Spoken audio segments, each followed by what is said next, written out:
Kidney ఇది ఒక sensitive organ. 2 కిడ్నీలు కలిపి 20-30 లక్షల నెఫ్రాన్స్ సుమారుగా ఉంటాయి. ఇవన్నీ కలిపి అనేక పనులు చేస్తాయి. మనం అనుకున్నట్టు కేవలం నేను ఇందాక చెప్పిన బ్లడ్‌దనే కాకుండా ఎరిథ్రోపోయిటిన్ అనే హార్మోన్ తయారు చేస్తుంది.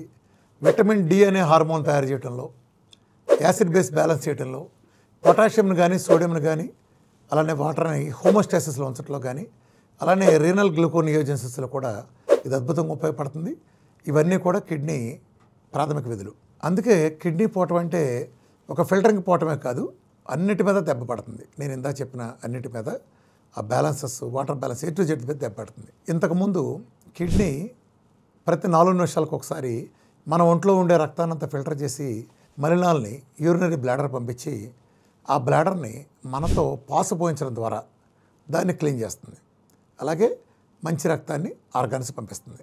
ఈ ప్రాసెస్ అంతా మీరు నిద్రపోయినా మెలకుగా ఉన్నా ప్రతి 4 నిమిషాలకి ఆటోమేటిక్గా జరుగుతూ ఉంటుంది.